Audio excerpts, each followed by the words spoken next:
Friends, ఈరోజు మనం కట్టె పొంగల్ తయారు చేసుకుందాం. దీనికి కావాల్సిన పదార్థాలు: 1.5 కప్పు బియ్యం, 2 కప్పులు పెసరపప్పు, మిరియాలు, జీలకర్ర, ఎండుమిర్చి, జీడిపప్పు, కరివేపాకు, ఉప్పు, నెయ్యి. స్టవ్ వెలిగించుకొని కడాయి పెట్టుకొని ఈ పెసరపప్పు అందులో వేసుకొని వేయించుకోవాలి.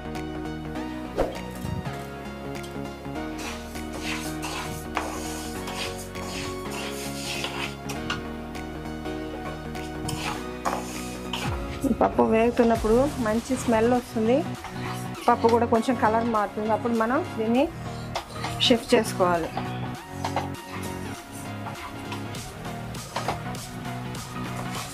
ఇప్పుడు మంచి అరోమా వస్తుంది, పప్పు కలర్ చేంజ్ అయింది.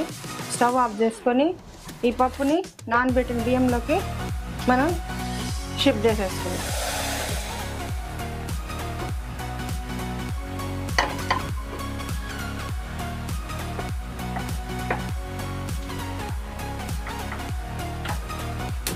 స్టవ్ వెలిగించుకొని మళ్ళీ కుక్కర్ పెట్టుకోవాలి.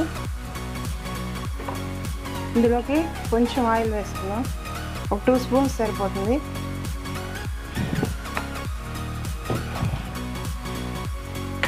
ఆయిల్ హీట్ అయిన తర్వాత ఈ మిరియాలు, జీలకర్ర దంచి పెట్టుకొని ఇందులోకి వేసుకోవాలి.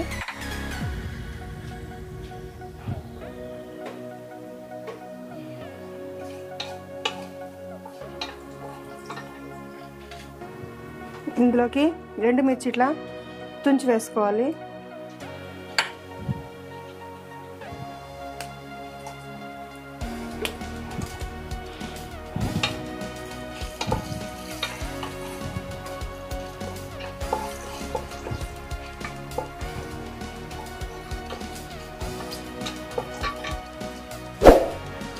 కరివేపాకు వేసుకోవాలి.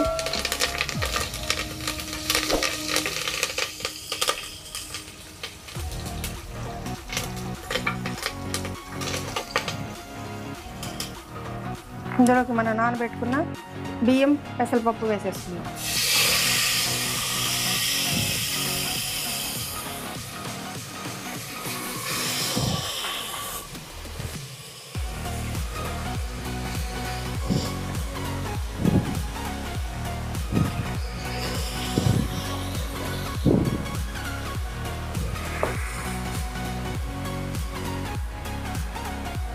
మనం బియ్యము, పప్పు కలిసి 3.5 కప్పు తీసుకున్నాం. ఒక 7 కప్పులు నీళ్ళు పోసుకోవాలి. దీని నిండా అయితే 3 కప్పులు వస్తుంది.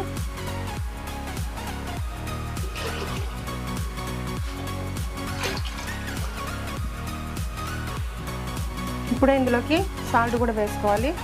చెక్ చేసుకొని అవసరమైతే మళ్ళీ కొంచెం వేసుకోవాలి.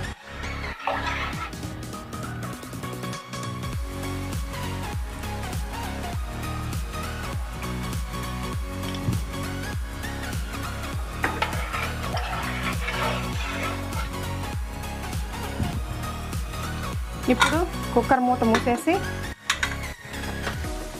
3 విజిల్ రానిద్దాం. ఇప్పుడు ప్రెషర్ అంతా పోయిందండి. లిడ్ ఓపెన్ చేస్తున్నాం. పొంగలు రెడీ అయిపోయింది, కానీ కొంచెం టైట్గా ఉంది. అందుకోసం కొంచెం వేడి నీళ్ళు కూడా ఇందులోకి యాడ్ చేసుకుందాం.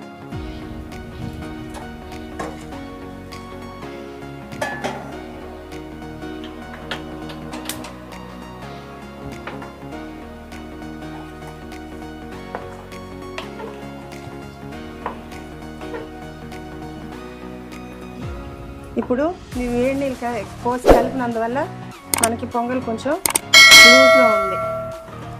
పొంగల్ లూజ్గా ఉంటేనే తినేదానికి బాగుంటుంది.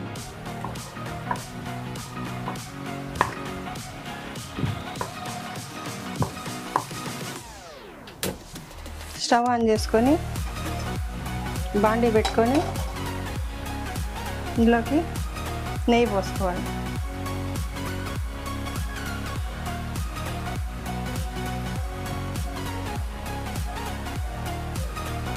ఇప్పుడు ఇందులోకి జీడిపప్పు వేసుకుందాం.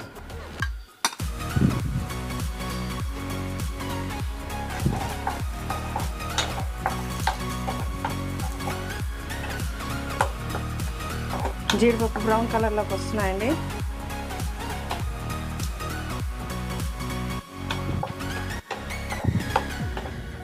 దీన్ని మనం పొంగల్లోకి వేసేద్దాం.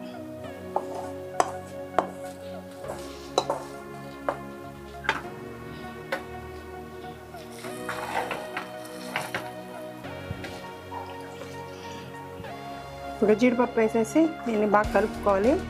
అంతేనండి, టేస్టీగా కట్టె పొంగల్ తయారైపోయింది. దీన్ని మనం సర్వింగ్ బౌల్లోకి తీసుకుందాం.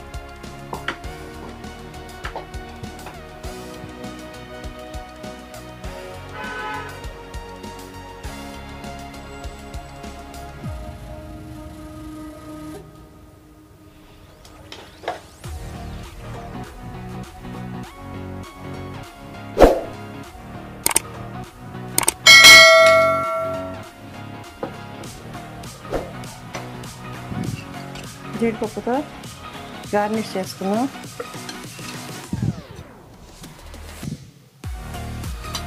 గార్నిషింగ్ కోసం కరివేపాకు కూడా పెడుతున్నానండి. ఈ లూజ్గా ఉండే పొంగల్ కొంతసేపుకి కొంచెం గట్టిగా కూడా అవుతుంది. ఓకే ఫ్రెండ్స్, టేస్టీ కట్టె పొంగల్ తయారైపోయింది. మీరందరూ కూడా దీన్ని ఈ విధంగా ట్రై చేసి చూడండి, చాలా బాగుంటుంది. మీకు నచ్చినట్లయితే కామెంట్ చేయండి, షేర్ చేయండి, లైక్ చేయండి, సబ్స్క్రైబ్ చేయండి.